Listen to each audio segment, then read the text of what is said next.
puissance.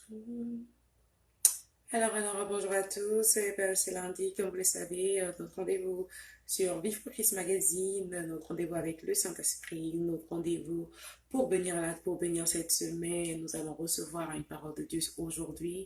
Alors, la famille, j'espère que vous êtes là, connectez-vous et ensemble, nous allons recevoir une parole de Dieu ce matin.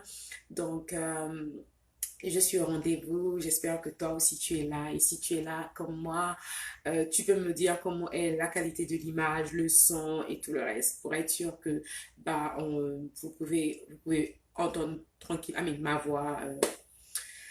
S'il y a quelqu'un connecté, s'il y a une personne connectée ou personne, voilà, je vois des réactions. Je crois qu'il y a quelqu'un connecté. Donc, juste de me donner la qualité de l'image et puis on part de là. J'espère que vous allez très bien, que vous avez une très bonne semaine et que voilà, et nous prions que cette semaine soit encore meilleure que la semaine précédente. Que Dieu vous bénisse pour être connecté, que Dieu vous bénisse parce que vous êtes au rendez-vous ce matin. Donnez-moi juste un petit message, j'aimerais juste pour le son de ma voix. Si tout va bien, j'aimerais juste avoir un petit message, un top pour que je commence et tout. Et on part de là. Donc, Dieu vous bénisse pour d'être là sur Vive pour Christ Magazine, notre rendez-vous, notre direct avec le Seigneur Jésus, non pas avec la sœur Joanne, mais avec le Saint-Esprit, parce que je suis son vaisseau. Je suis l'instrument qu'il utilise aujourd'hui pour parler à quelqu'un ce matin. Et par la grâce de Dieu, je crois que quelqu'un va être béni ce matin et j'espère être béni également par la parole que le Saint-Esprit voudra nous véhiculer ce matin. Donc,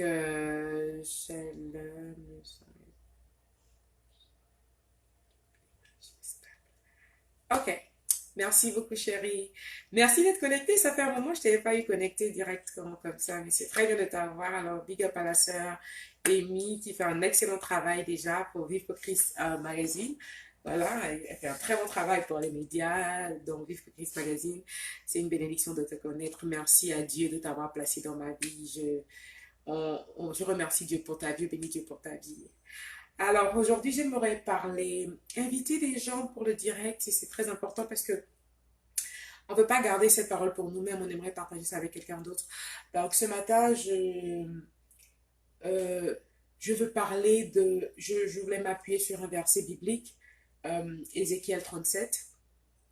Ça parle de la vision dans la vallée, les ossements desséchés. Quand Dieu a demandé à Ézéchiel de redonner, de prophétiser sur les ossements desséchés. Amen.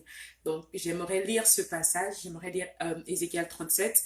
Donc, si tu es chez toi et que tu as ta Bible et que tu n'es pas très occupé, tu pourrais faire pareil et on pourrait partir ensemble. La main de l'Éternel reposait sur moi et l'Éternel m'a transporté par son esprit. Donc, comme je disais, Ézéchiel 37, par son esprit pour me déposer au milieu de la vallée. Celle-ci était remplie d'ossements. Il m'a fait passer près d'eux. Tout autour, j'ai constaté qu'ils étaient très nombreux sur le sol de la vallée et qu'ils étaient complètement secs. Il m'a dit, fils de l'homme, ces eaux pourront-ils revivre? J'ai répondu, Seigneur éternel, c'est toi qui le sais. Il m'a dit, fils de l'homme, ces eaux pourront-ils revivre? J'ai répondu, Seigneur, c'est toi qui sais. Puis il m'a dit, prophétise sur ces eaux. Tu leur annonceras. Prophétise sur ces eaux. Tu leur annonceras. Je parle des ossements desséchés. Je parle de quelque chose qui n'a plus de vie ce matin. Je parle de quelque chose qui n'est pas seulement mort, mais qui est sec. C'est-à-dire qu'il n'y a plus de vie. C'est fini. Du point de vue humain, c'est fini. Mais Dieu dit prophétise, prophétise sur ces eaux, fils de l'homme. Il précise ça, fils de l'homme, prophétise sur ces eaux. Je m'arrête là un moment pour dire que si Dieu nous a appelé Ézéchiel fils de l'homme ce jour-là avec précision, il a dit fils de l'homme, il n'a pas dit fils de Dieu. Il a dit fils de l'homme. En toi, fils de l'homme fait de chair, tu as la capacité de prophétiser sur des ossements desséchés et les a menés à la vie. Il a dit, fils de l'homme, prophétise sur ces eaux. Amen. Je ne sais pas c'est quoi qui est desséché dans ta vie ce matin. Je ne sais pas c'est quelle situation qui a l'impression de ne pas seulement être morte. Ça a l'impression d'être complètement desséché. Tu te dis, que veux-tu? Qu'est-ce que je peux faire de ces ossements desséchés? Ce matin, l'Éternel te dit, fils de l'homme, prophétise sur ces ossements desséchés. Fils de l'homme, prophétise sur cette situation qui a l'impression, qui ressemble à quelque chose qui n'aboutira à plus rien du tout. Amen. Je continue ma lecture. Puis il m'a dit, prophétise sur ces eaux, tu annonceras ossements desséchés. Écoutez la parole de l'Éternel. Le Fils de l'homme parle aux ossements. Il dit, écoutez la parole de l'Éternel. Voici ce que dit l'Éternel à ces eaux. Je vais faire entrer un esprit en vous et vous vivrez. Je vous donnerai des nerfs. Je ferai pousser sur vous de la chair. Je vous recouvrirai de peau. Je mettrai un esprit en vous et vous vivrez. Vous reconnaîtrez alors que je suis l'Éternel. Vous reconnaîtrez alors que je suis l'Éternel. J'ai prophétisé conformément à l'ordre que j'avais reçu. Alors que je prophétisais, il y a eu un bruit. Alors que je prophétisais, c'était pas, ça n'a pas donné, ça n'a pas attendu. Alors que je prophétisais, il y a eu un bruit. Alors que je prophétisais, parce que les eaux étaient desséchées. Les eaux étaient desséchées. Les eaux étaient complètement desséchées. Ça ne ressemblait pas à quelque chose qui pouvait avoir de la vie. Mais il s'est levé et puis il a dit, Seigneur, moi je ne sais pas si ces eaux peuvent encore vivre. Mais si tu me dis de prophétiser sur eux, sur ces eaux, je le fais. Et il s'est tenu debout par foi et il a prophétisé sur les ossements qui étaient complètement desséchés. Et pendant qu'il prophétisait, alors la parole de Dieu dit, alors qu'il prophétisait, il a entendu un bruit. Je vous suis venue te dire ce matin, peut-être que pendant que tu fais ta prière par rapport à cette situation que toi seul connais, tu as l'impression que tu ne vois rien. Tu as l'impression que tu ne vois rien. Tu as l'impression que qu'est-ce qui se passe? Ça ne donne pas. Je veux te dire que spirituellement, il y a eu un bruit.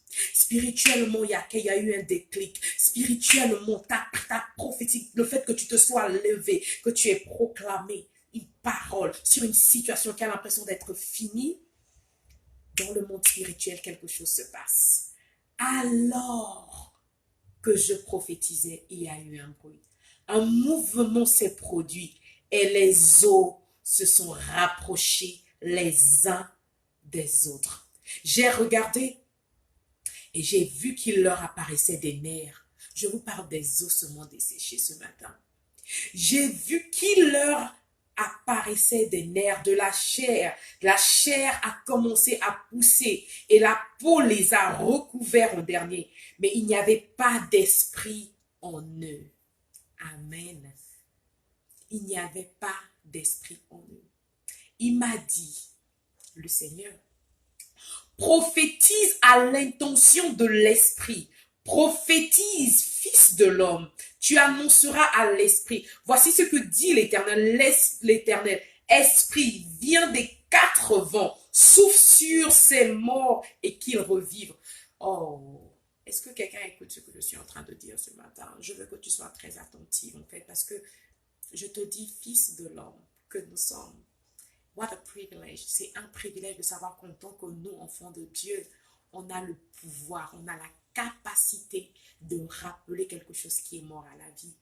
Des ossements complètement desséchés. On parle des ossements, c'est desséché, ça n'a plus de vie. C'était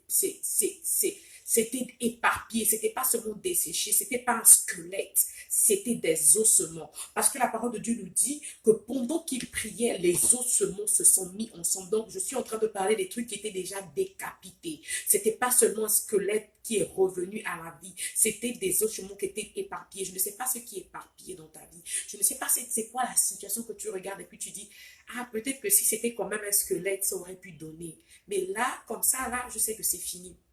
Ce matin, je suis venue te dire, il y a la possibilité de remettre cela à la vie. Tu as la possibilité, en tant que fils de l'homme, par le pouvoir de Jésus-Christ de Nazareth, de rappeler à la vie toute situation. Toute situation. Tu as cette capacité. En toi réside la puissance de pouvoir emmener ces choses qui n'existent pas à l'existence. Donc, ce matin, vraiment, je voulais que tu saches, qu'il y a quelque chose de grand en toi. Il y a quelque chose de grand en toi. Alors, j'ai prophétisé.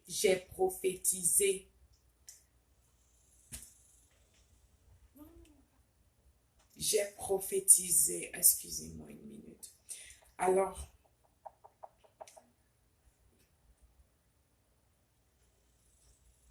ce matin, je voulais parler à quelqu'un. J'ai pas terminé la lecture, mais je voulais dire à quelqu'un ce matin que Ézéchiel a cru en cette parole. Je pense que vous pouvez terminer la lecture de Ézéchiel 37 à la maison. C'est un très bon livre d'ailleurs. Comme je dis, Ézéchiel a cru. Ce matin, je suis venue parler au cœur de quelqu'un. Je suis venue parler à quelqu'un qui est désespéré. Je suis venue parler à quelqu'un qui est abattu. Je suis venue parler à quelqu'un qui n'a plus d'espoir. Je suis venue parler à quelqu'un qui a l'impression que tout tourne autour, que rien ne marche. Rien ne marche. Tu es complètement désespéré. Tu as essayé de prier. Tu as essayé de faire tellement de choses. Et puis tu t'es dit, le plus tu pries, plus ça se complique. Plus tu pries, plus ça se complique. Plus tu pries, plus ça se complique. Plus tu pries, plus ça se complique. Mais ce matin, je suis venue te dire, et si on changeait de stratégie ce matin? Et si on laissait le Seigneur prendre le plein contrôle? Dire à Dieu, Seigneur, c'est vrai que ça ressemble à quelque chose de mort. C'est vrai que je n'avais plus d'espoir. C'est vrai que je me disais que ça ne donnerait même plus en fait. Mais ce matin, je vais me tenir et proclamer. Je vais me lever et proclamer que effectivement tu es celui qui redonne la vie aux ossements desséchés. Je crois réellement que Dieu est capable de redonner la vie à cette situation qui a l'impression d'être morte. Je crois réellement que Dieu a la capacité, parce que Dieu arrive certainement cette situation à l'impression d'être terminé. Mais je voulais te dire ce matin, il y a une raison pour laquelle c'est compliqué. Parce que plus c'est compliqué, plus le miracle est grand. Il n'y a pas de miracle. Si tu te réveilles le matin, tu as un mal de tête, amen. Et puis après, tu as prié, tu es guéri, bon, Dieu a fait. Mais quand tu as une maladie comme le VIH, que les hommes ont décrété déjà que c'est impossible d'être guéri, et que toi tu te lèves et puis tu dis c'est vrai que c'est vrai que le diagnostic a dit que je suis sidéenne, c'est vrai que les médecins m'ont donné ce diagnostic, c'est vrai qu'on a dit que je ne peux pas enfanter, c'est vrai, mais je crois que le Dieu, le spécialiste des cas impossibles, j'ai une relation avec lui, j'ai une relation avec celui qui emmène à l'existence ce qui n'existe pas. Donc je ne veux pas m'appuyer sur ce que le médecin m'a donné, je ne veux pas m'appuyer sur ce que ma situation me fait croire, je ne veux pas regarder à ce que ma circonstance, autour de moi, ce que ça me dit. C'est vrai qu'autour de moi, je regarde et ça ne ressemble à rien. C'est vrai qu'autour de moi, je suis disqualifiée. C'est vrai qu'autour de moi, le temps me fait penser que je suis en retard. Mais je suis venue te dire ce matin que le Dieu que nous servons, c'est un Dieu qui est hors du temps. Le Dieu que tu sers est hors du temps. Donc pendant que toi tu penses que tu es en retard, le Dieu que tu sers, c'est le Dieu qui est tout le jour, qui n'est jamais en retard. Donc il n'y a pas une situation dans ta vie dans laquelle tu es en retard. Si tu sers réellement le Seigneur, même si tu as l'impression d'être en retard, ce matin je suis venue te dire, tu es juste où tu es parce que Dieu veut que tu sois à cet endroit. Et parce que tu es là, tu n'es pas seulement, ce n'est pas compliqué juste pour toi. Dieu veut t'utiliser pour que tu sois un témoignage pour d'autres personnes. Dieu veut utiliser ton histoire pour sensibiliser quelqu'un d'autre. Il complique la situation. Il complique la situation. Il complique la situation. Alors tu pries pour quelque chose et ça se complique. Alors que tu penses que ça va se décompter. Et même des fois, tu as l'impression que ça s'arrange. Pendant que tu penses que ça s'arrange, il y a quelque chose qui arrive encore. Ça se complique. Pendant que tu penses que ça va changer, il y a quelque chose qui arrive, ça se complique. Et tu te dis, mais Seigneur, où es-tu? Il est en train simplement de te dire que ma fille, mon fils, le miracle que je veux faire avec toi est trop grand. Je veux que les gens pensent que tu es desséché afin que je redonne vie. Pour que les gens sachent que si ce n'était pas par Dieu, cette fille-là, celle-là qu'on a vue au quartier là, il faut la regarder, elle a 3 enfants. Elle a 2 enfants différents pères. Celle-là, elle aussi, elle peut dire les chrétiens. Celle qui fumait hier là. Les gens, ils vont essayer de te rappeler ton passé. Parce que quand Dieu va redonner vie aux ossements desséchés, ils vont essayer de te rappeler d'où tu viens. Il y a toujours des personnes comme ça qui seront sur ta route parce qu'ils seront traumatisés de ce que Dieu va faire avec toi. Ils ne vont pas contenir ça. Ça va leur dépasser. Leur entendement ça va dépasser ce qu'ils vont voir. Ce que Dieu est en train de vouloir faire avec toi va leur dépasser. Ils vont t'appeler par le nom qu'on t'appelait avant. Ils vont te dire, c'est pas, la fumeuse là. Je suis venue te dire ce matin que Dieu est en train de changer ton histoire. Il redonne vie à des ossements desséchés. Mais c'est pas grave, parce qu'il y a des gens qui vont te rappeler que tu étais desséché. Mais tu diras à ces gens, je bénis Dieu d'avoir été desséché. Parce que à cause de moi, il y a quelqu'un qui a vu la puissance de Jésus. Je suis un témoignage vivant. Donc si j'ai pu être utilisé par Dieu, c'est un privilège pour moi d'être desséché pour être restauré par Dieu. C'est un privilège pour moi d'aller en bas pour être élevé par Dieu. Parce que quand les hommes pensent que ton cas est terminé, quand les hommes fêtent ta mort, Lazare était enterré. Lazare était mort. Lazare était mort. Il était mort. Il était enroulé. Et quand on est venu appeler Jésus, et puis ses sœurs sont venues, Marthe sont venues dire, mais Jésus, on est venu appeler pour dire que mais Lazare est mort. Lazare est mort, ton meilleur ami, là, ton bras droit même là, ton ami sûr, il est mort. Il a dit, il n'est pas mort, il dort. Mais c'est contradictoire, je ne peux pas repartir dans la Bible tout de suite, mais c'est contradictoire parce que le même Dieu qui dit, Lazare est mort, non, il n'est pas mort, il dort. Si vous continuez la lecture, Dieu dit, Lazare est mort. Mais sa mort, c'est pour ma gloire. Ça dit que pendant que tu pries, des fois Dieu te dit, ce n'est pas fini. Tu pries et puis te dit, ma vie, ce n'est pas fini. Ce n'est pas fini. Ce n'est pas fini. Je suis dans ton histoire. Et puis ça te redonne le courage. Mais à un moment donné, tu continues de prier et puis Dieu te dit, l'histoire là même. Tu as l'impression que, j'abandonne. C'est comme ça. Parce que c'est à ce moment que Dieu veut que le monde sache que c'est fini pour toi. Il y a un mystère dans la mort spirituelle. Ça dit que quand une situation meurt dans ta vie, des fois il faut commencer à te réjouir. Parce que quand Dieu est venu, quand Dieu a dit qu'il voulait se manifester, il voulait que les gens sachent qu'il n'est pas seulement la vie. Il n'est pas seulement la vie, mais il est la résurrection aussi. Il est aussi la résurrection. Donc en lui, il y a la puissance de résurrection. Donc il a laissé Lazare mourir. Et puis pendant que tout le monde pleurait, et quand il arrivait, il était zen. Il dit, mais qu'est-ce qui se passe? Calmez-vous. Parce que la résurrection est là. Je suis venue te dire que ce matin, la résurrection est là.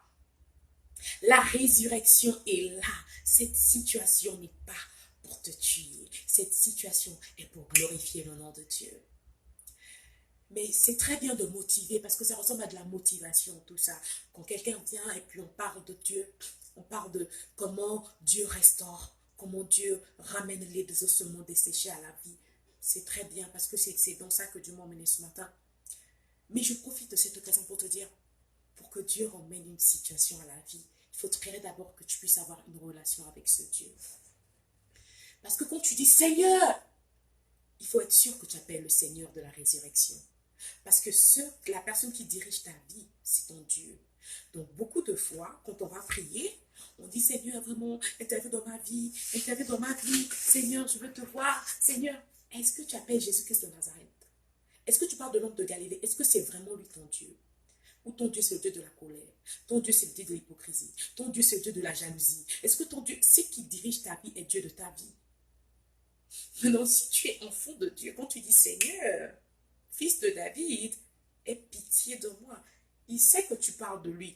Même quand il y a la multitude, il s'arrête. Il dit, il y a quelque chose de particulier. Il y a quelqu'un qui m'a touché. Est-ce que ta prière touche le cœur de Dieu? Parce que cette femme, à la perte de sang, elle était dans la foule. Et puis elle a dit, si je peux toucher le vêtement de Dieu, je serai guérie. Donc le problème n'est pas comment tu pries. Le problème est à qui tu adresses ta prière. Est-ce que tu parles à Dieu quand tu pries? Est-ce que ta prière touche le cœur de Dieu? Comment tu rentres dans la présence de Dieu? Est-ce que tu crois que Dieu peut changer ta situation? Est-ce que tu crois réellement que Dieu peut transformer cette situation? Est-ce que tu crois vraiment que Dieu veut t'utiliser pour être le témoin, pour être un témoignage universel? Est-ce que tu crois que ce par quoi tu passes, c'est pour glorifier le nom de Dieu? Quand tu rentres dans la présence de Dieu, ne rentre pas lourde, ne rentre pas chargée. Rentre complètement vidé. Et puis dis à Dieu, Seigneur, ça pèse. Seigneur, je ne sais pas comment je vais avancer avec ça. Mais je sais qu'avec toi, tout est possible. Je veux continuer la course. Je vais continuer jusqu'à ce que tu reviennes. Ma vie n'a plus d'importance, Seigneur. Si je vis, ce n'est plus moi qui vis, mais c'est toi qui vis en moi. Des choses de cette terre passeront, mais toi, tu ne passeras pas. J'ai vu encore aujourd'hui dans les news que Arafat, ces chanteurs ivoiriens, est décédé. Et ça doit nous interpeller. Ça doit t'interpeller parce que réellement, les situations nous font beaucoup pleurer comme nous devons pleurer pour nos âmes. Parce que la question aujourd'hui, c'est où iras-tu après avoir reçu tout ce que tu veux recevoir sur la terre? La parole de Dieu est claire quand elle nous dit à quoi sert-il un homme à quoi sert-il un homme de gagner le monde s'il doit perdre son âme? C'est quoi ta relation avec Dieu? Parce qu'il ne faut pas qu'on vienne aussi pour faire de la motivation. Vraiment, Dieu béni soit, alléluia, prophétie, boum, boum, boum, boum, boum. Les chrétiens, on aime ça. On aime ça quand on va à l'église, vraiment l'homme de Dieu vient dire, il y a quelqu'un, je vois, dans 2 jours, une voiture, je te vois, onction du mariage, hey, toutes les femmes, on est à terre. Mais est-ce que c'est ça? Est-ce que c'est ça Jésus? Le mariage, toutes ces choses, non. Il nous dit, cherchez premièrement le royaume des cieux. Tout ce que tu veux est à l'intérieur. Tout ce dont tu as besoin est à l'intérieur. En réalité, tu es le prophète de ta vie. Dieu a dit, fils de l'homme, prophétise. Prophétise. Tu as la capacité de prophétiser sur toutes les situations de ta vie.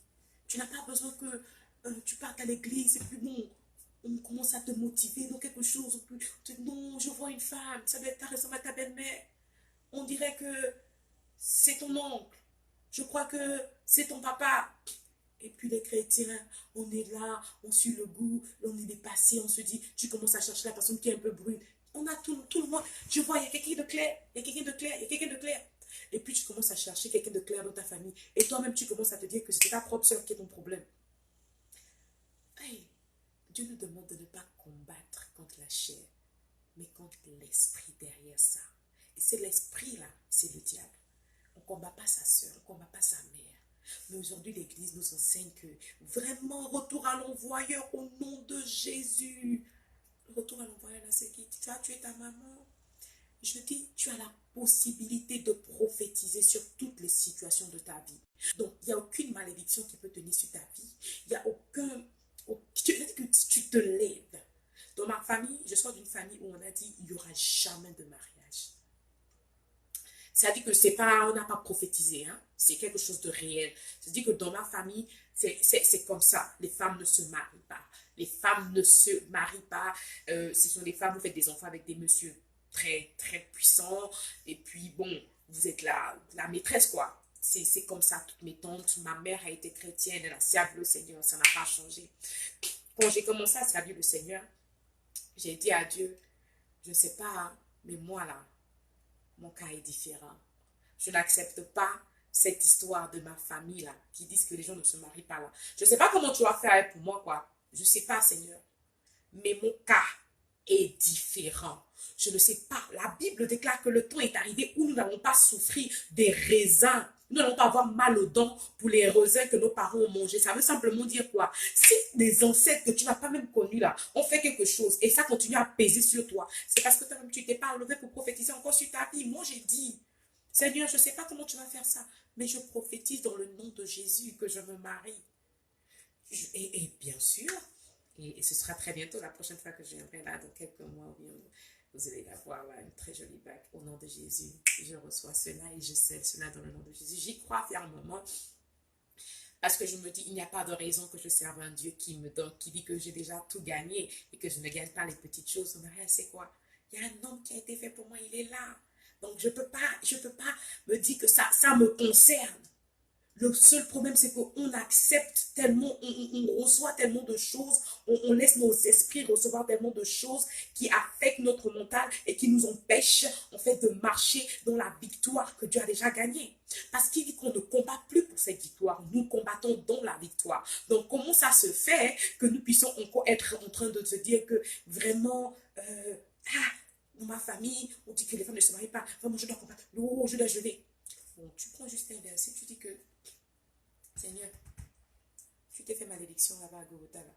Il faut que je sois bénédiction. Dans le nom de Jésus, Amen. Puis tu ne pries plus pour ça. Tu commences à prier pour les malades. Prie pour les gens, les orphelins. Prie pour je sais pas, prie pour des personnes qui sont dans ton cas, mais qui ne connaissent pas Jésus. Parce qu'il y a quelqu'un qui est dans une famille de malédiction, mais qui n'a pas Jésus. Donc cette personne ne sait même pas comment opérer.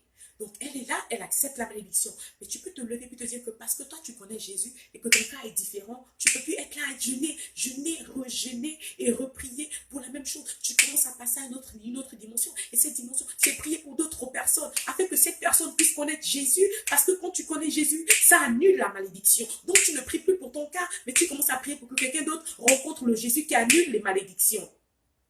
C'est pour ça que Dieu nous fait passer parfois par certaines situations parce qu'il veut simplement que nous soyons la réponse au problème de quelqu'un d'autre. Alléluia. Alléluia. Donc, ce matin, je me sens vraiment bénie. Je dormais hier, alors pendant que je dormais, je partageais ça avec vous.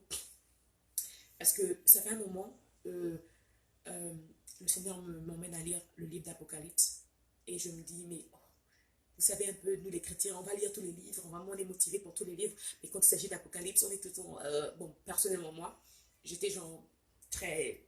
je ne suis pas trop dans l'Apocalypse et tout, mais le Seigneur me disait, il faut que je puisse étudier le livre d'Apocalypse, il faut que je puisse étudier le livre d'Apocalypse. Puis je me disais, mais qu'est-ce qui se passe? Et le Seigneur me dit, je reviens.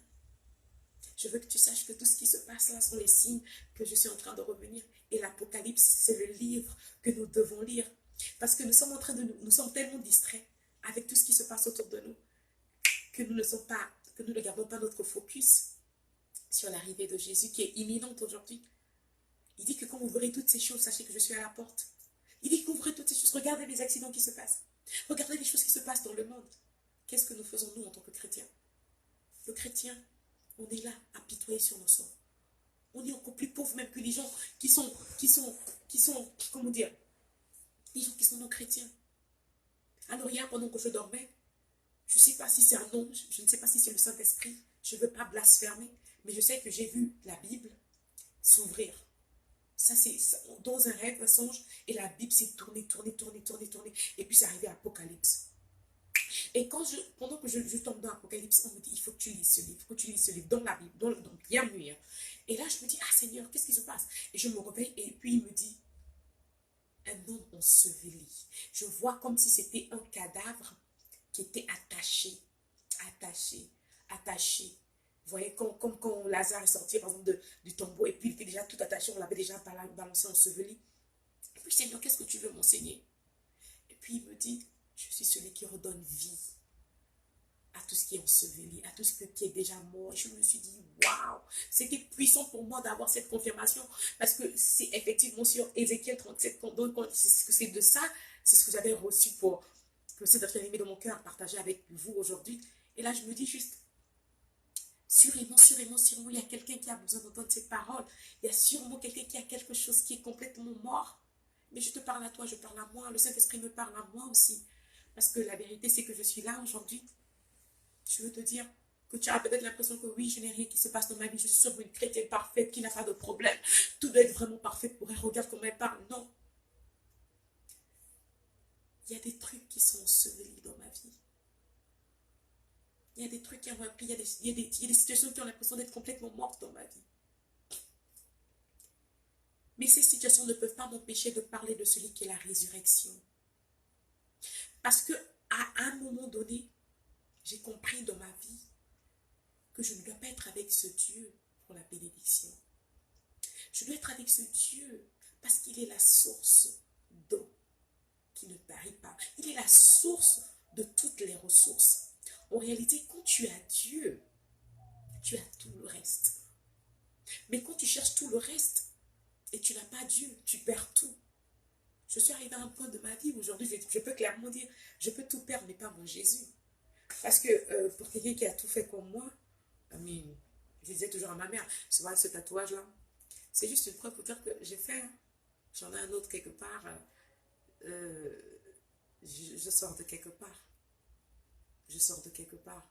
Donc, je peux pas être là et puis dire que les situations vont m'empêcher d'être là lundi où Dieu m'attend pour venir le louer. Toi, tes petites situations que tu dis que oh, c'est quelque chose se passe, c'est un besoin, et puis toi, tu veux laisser Dieu. Tu te dis que la solution est ailleurs. Est-ce que je peux parler à quelqu'un, au cœur de quelqu'un ce matin? La solution n'est pas ailleurs. Dieu n'a pas la solution seulement. Dieu est la solution à tous tes problèmes. Tu tournes, tu cherches quoi? Tu sais très bien que Dieu t'appelle à le servir. Toi, tu es ici, tu es là-bas, tu es un peu, tu cherches quoi? Il y a quelqu'un qui a besoin d'entendre cette parole. Reviens à Jésus pendant qu'il est encore temps. Reviens à Jésus pendant qu'il est encore temps. Et puis, il faut qu'on se dise la vérité, quoi. On ne sert pas Jésus à 99% et puis tu dis, bon, le 1% là, Dieu me dit c'est non. Ça veut dire que tu es 100% avec Jésus, tu es 100% avec le diable, c'est deux. Ou tu es avec Jésus, ou tu es avec Satan. C'est toi qui choisis, quoi. Et non, je veux te dire quelque chose que ça peut-être que tu n'aimes pas. La seule personne qui a le nom éternel, c'est mon éternel, c'est Jésus-Christ de Nazareth, le ressuscité. Le seul tombeau qui est vide, c'est le tombeau de celui que je sers. La seule personne qui n'a pas eu besoin de prière pour sortir du tombeau, c'est mon Jésus. Les Bouddhas sont morts, ils sont restés dans le tombeau. Les féticheurs meurent, ils restent là-bas. Les Ngangas que tu vas même voir là, pour avoir la solution. Quand ils meurent là, ils restent là-bas, ils deviennent poussière. C'est-à-dire que pour que leurs os là redonnent vie, puis ça, il faut que Jésus dise quelque chose. Parce qu'il n'y a pas gris qui va faire quelque chose. C'est Jésus qui amène, qui donne la vie. Donc, je ne sais pas c'est quoi, c'est qui est ton Jésus, c'est qui est ton Dieu là. Je ne sais pas c'est qui, à qui tu vas te donner. Peut-être que c'est même une copine, peut-être c'est ton pasteur. Personne n'a la solution, mais Dieu. Je ne sais pas si à chaque fois que tu te sens mal, tu cours chez ta copine. Vraiment, Marco, voilà, je te jure, je suis dépassée. Voilà, je vis ça, je vis. Peut-être que c'est comme ça, tu te dis que c'est. Mais aujourd'hui, je voulais te dire de changer de stratégie. Comme Ézéchiel, lève-toi et dit, Seigneur, je ne sais pas comment ça va se faire. Mais si tu me dis de le faire, je veux prophétiser que cette situation change maintenant dans le nom de Jésus. Dis-le avec foi ce matin. Dis-le avec foi ce matin. Je dis, tu es la réponse tu es la solution, tu es la réponse à beaucoup de questions dans ta famille. Tu es l'étiquette de toute une famille. Et ce matin, je dis, et ce matin, tu as la possibilité encore de te lever où tu es, de déclarer avec moi, mon cas est différent. Je veux voir quelqu'un dire aujourd'hui, mon cas est différent. C'est vrai que les eaux, quand ça se dessèche et puis c'est éparpillé là, c'est fini. Mais moi, le fils de l'homme que je suis, j'ai eu la grâce de connaître la résurrection, Jésus-Christ de Nazareth. Et parce que je le connais, mon cas est différent. Il redonne vie à ce qui est mort dans ma vie. Il redonne vie parce que quand il est mort et ressuscité, tout ce qui est mort est ressuscité avec lui. Tout ce qui était mort dans ta vie, et même dans ta famille, parce qu'il dit clairement que crois et tu seras sauvé, toi et toute ta famille. Donc quand tu vas parler avec Dieu, des fois il faut partir avec sa parole. Quand tu vas dans sa parole, tu dis Seigneur, moi j'ai cru en toi, je crois. Ma famille là, on dit quoi sinon? Mes frères, ils ne restent pas, je ne vais pas au ciel sans ma famille. Donc bon, j'essaie un peu de checker mes frères là-bas déjà, ma mère, c'est ce qui n'est pas chrétien dans ta famille là. Il faut donner ça à Dieu. Parce que c'est sa parole, il dit que crois et tu seras sauvé toute ta famille. Si tu crois là. Moi je te dis que si tu crois, tu verras ma gloire. Tu verras ma gloire se manifester dans ta vie. Christ a dit que si tu crois, tu verras sa gloire. Tu verras sa gloire se manifester dans ta vie. Ne t'ai-je pas dit que si tu crois, tu verras ma gloire. Oui, tu verras sa gloire. Tu verras sa gloire se manifester dans ta vie. La gloire de Dieu veut être manifeste dans ta vie. La gloire de Dieu veut être palpable dans ta vie. Et c'est pour ça qu'il te fait passer par des situations compliquées. Parce qu'il veut que sa gloire soit plus réelle. Que sa gloire soit plus palpable. Il veut être plus réel. Il veut être palpable. Il veut que les gens regardent et disent, si ce n'était pas Dieu, cette celle-là, elle ne devait pas... Oh, je suis venue te dire que Dieu est en train de changer quelque chose pour toi. Dieu est en train de te donner quelque chose. Mais je te dis, il redonne vie aux ossements desséchés. Il redonne vie aux ossements desséchés. Ton cas ne peut pas être pareil. Ton cas est différent. Je dis ton cas est différent. Ton cas est différent. Je le dis pour moi, mon cas est différent. Mon cas est différent. Mon cas est différent. Je dis, mon cas est différent. Et si tu le dis avec foi ce matin, et si tu crois vraiment que Dieu peut changer les choses dans ta vie, parce que si Dieu a pris une droguée comme moi, une fille qui fumait, qui se droguait, qui faisait tout ce qui n'était pas bien, pour venir parler de lui, qui moi je suis pour parler de Dieu? Qui moi pour venir parler de Dieu? Je parle de Dieu, peut-être que Dieu m'utilise pour parler à son peuple. Qui moi je suis? Si on avait dit ça avant, les gens ils devaient dire, mais vous êtes fous. Joanne, c'est fini, on connaît. Joanne là, c'est utiliser, voler la roue de son père, aller en boîte de nuit, fumer, se droguer, se balader avec les gens, whatever, qu'on les appelle comment. Et puis bon, c'est tout quoi. Faire ceci et cela, les tatouages, et voilà quoi, la vie quoi, comme on dit. Fini quoi, un cas vraiment désespéré. Mais vous savez ce qui est bien? C'est que Dieu, il n'aime pas les gens qui sont bien là. C'est-à-dire que dans une famille, si tu es trop bien, il ne te regarde pas. Il ne calcule pas les gens qui sont vraiment, tu es doux, tu es tout ça. Il aime la qualité qui est bizarre.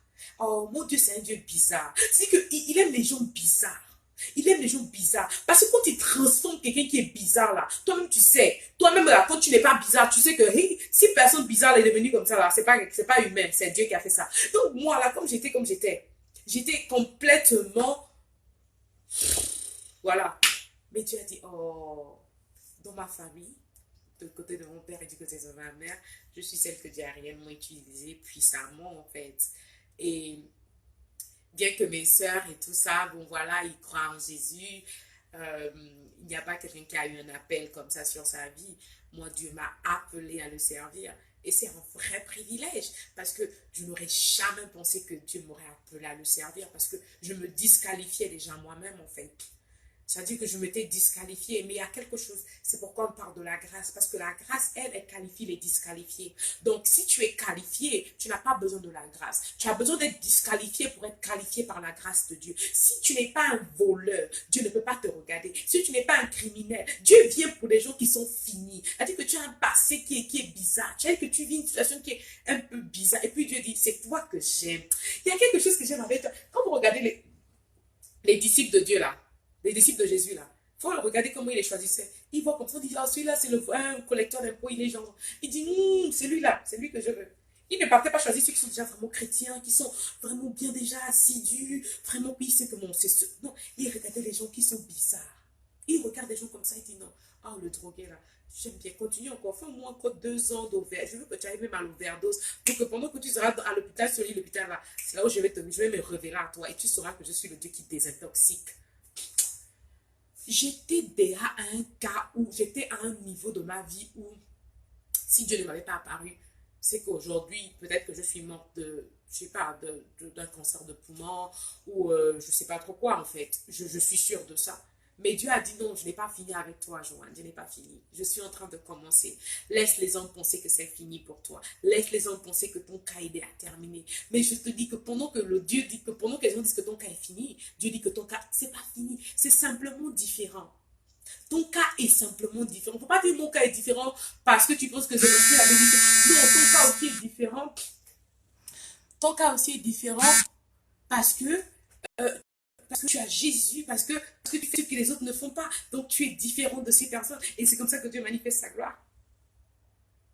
Ton cas est différent. Je suis très bénie d'être avec vous ce matin.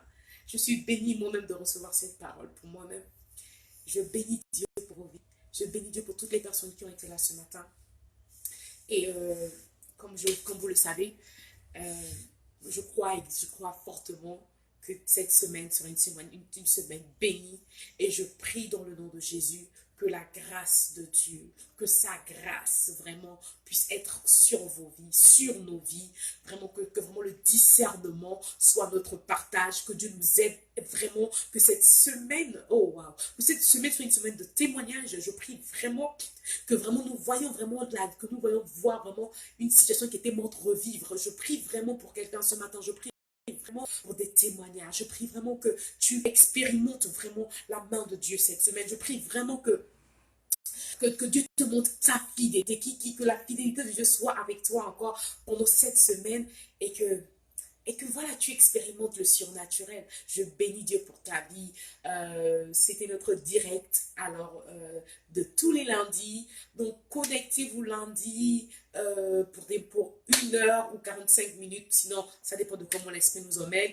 De partage, d'édification avec le Seigneur. C'est tellement comme il est bon, comme dit la parole de Dieu, comme il est bon pour les frères et sœurs de demeurer ensemble. Je crois que Internet nous permet d'être ensemble malgré la distance. Ça nous permet d'avoir un moment d'adoration ensemble, un moment d'exhortation ensemble. Moi, je suis aux États-Unis, il y a quelqu'un qui est en France, la sœur Pascal en France. Il y a d'autres personnes qui sont peut-être au Congo, en Afrique, je ne sais pas où, Gabon. Mais Dieu nous permet par ce canal d'être là et ensemble de glorifier son nom. Et c'est merveilleux de glorifier le nom de l'Éternel parce que there's nobody like him. Comment dire? Il n'y a personne comme Dieu. Il n'y a personne. Il est un... Ouf! Donnez-moi un nom, parce que je ne sais pas, des fois je cherche les mots pour décrire cette personne de Jésus, et je trouve que les mots ne sont pas suffisants. Et c'est pourquoi je dis, entends les battements de mon cœur. Entends les battements de mon cœur, parce que ça parle plus que les mots. Parce qu'il n'y a pas un mot pour moi qui peut décrire le Dieu que je sers. Il n'y a pas un mot. Il n'y a pas un mot. Ce Dieu qui a été fidèle, même quand j'ai été infidèle. C'est-à-dire, même dans mon infidélité, il m'a redonné, il a été fidèle. Et même quand je ne voulais pas qu'il soit là, il y a des fois, je dis à Dieu, non, non, non, non, laisse-moi. Laisse-moi, non, non, non, tu me fâches. Je dis, non, donne-moi même, tu sais quoi? Non, j'en peux plus, laisse-moi. Il est là quand même, genre. Et puis tu sens comment il vient te toucher. Et puis il te dit, ça ira. It's gonna be okay. It's gonna be okay. Reste tranquille. Crois que je suis ton Dieu. Et tu te dis, comme ça, tu quittes d'une humeur très tendue et tu deviens tout de suite toute calme et tu commences à louer et tu te dis, mais qu'est-ce qui s'est passé? J'étais très fâchée tout à l'heure. Non, il est venu, il a posé sa main encore. Il a posé sa main. Tu ne le vois pas, mais il est là. Il est là, il bouge pas. Même quand on veut pas, même quand on a l'impression qu'il n'est pas là, il est là. Il est toujours avec nous. Et c'est merveilleux. C'est merveilleux d'expérimenter cet amour. Parce que c'est un amour que tu cherches chez les hommes. C'est un amour que tu penses que tu cherches quelque chose de palpable. Tu cherches quelque chose de palpable chez les hommes. Mais l'amour de Dieu est palpable. L'amour de Dieu est réel. C'est-à-dire que quand tu es dans sa présence et tu te sens très mal et que tu appelles son nom et que tu pleures à lui, tu sors de sa présence renouvelée. Tu sors de sa présence complètement transformée. Tu ne sais pas ce qui s'est passé. Mais tu sais que quand tu es rentré dans la présence de Dieu, tu étais complètement démuni. Tu étais complètement moral zéro. Mais tu te dis, mais qu'est-ce qui s'est passé tous les coups? Tu tu regagnes l'espoir, tu regagnes la vie et tu te dis, oh, c'est juste comme ça, là, le petit est passé. Non, c'est pas que c'est juste passé, c'est juste que ton Seigneur est venu et il a mis la paix dans ton cœur. Sa paix shalom est passée par là et puis il a dit, ma fille, reste là. Je suis en train de travailler sur ton dossier. Je n'ai pas fini avec toi, mais je suis en train de travailler dessus. Je veux juste être sûre que quand je te donne la bénédiction que je veux te donner là, c'est tellement grand que je veux d'abord être sûre de travailler d'abord avec toi pour que tu puisses pouvoir avoir la capacité de retenir la bénédiction. Que ce ne soit pas quelque chose que je te donne et que tu perds le lendemain. Alors, que Dieu vous bénisse. Moi, c'est la sœur Joanne, Israël de Jésus, par baptême. Et une petite servante, une disqualifiée qui a été qualifiée par Jésus, une rejetée qui a été repêchée par Jésus, une rien qui sert un tout. Moi, je suis rien, je suis vraiment une rien, mais j'ai la grâce que le tout vit en moi. Ça fait de moi quelqu'un, c'est à cause de sa présence en moi que je peux me dire, je peux m'appeler quelqu'un aujourd'hui. Parce que vraiment, sans Jésus, je ne suis réellement rien du tout. Je vous donnerai mon témoignage en intégralité un de ces jours. Et vous comprendrez vraiment que je ne suis vraiment rien et que je suis une personne qui a été sauvée par grâce. Donc, que Dieu te bénisse abondamment. Toi qui étais là, j'espère que le Seigneur t'a béni. J'espère que tu n'as pas perdu du temps en écoutant cette vidéo. J'espère que tu as reçu une parole. Prie vraiment. J'espère que le Saint-Esprit vraiment s'est adressé au cœur de quelqu'un aujourd'hui et que toute la gloire soit pour Jésus. Toute la gloire soit pour Jésus. Et voilà, donc que Dieu me bénisse abondamment. Alors je vais prier pour la fin. Père éternel, je te bénis pour ce moment agréable que tu nous as permis de passer en ta présence. Père éternel, tu déclares dans ta parole que là où deux ou trois sont assemblés en ton nom, tu es présent. Seigneur, je n'ai pas besoin de 10 millions de personnes, j'ai besoin de ta présence simplement parce que c'est ta présence dont nous avons besoin pour transformer les vies, pour toucher les cœurs. Tu guéris les cœurs brisés, toi qui soulages les opprimés. Seigneur, je prie que ce matin, tu guérisses un cœur brisé. Père éternel, que tu restaures une vie déséquilibré, Père éternel, que tu redonnes un sens à une vie ce matin. Je prie, mon Père et mon Dieu, Père éternel, que tu redonnes la vie à des ossements desséchés ce matin, Père éternel. Je prie que tu donnes la foi, la capacité à un de tes enfants, à une de tes filles, à un de tes filles ce matin de pouvoir se lever sur une situation qui a l'impression, qui dormait ou bien qui avait l'impression d'être complètement morte. Que tu leur donnes la possibilité, la foi de se lever et de proclamer qu'il y a la vie en Jésus et que aucune situation ne demeure éternelle avec toi. Seigneur, je te bénis parce que tu aides quelqu'un à porter sa croix avec joie. Parce que la récompense est grande. Nous t'aimons, Seigneur.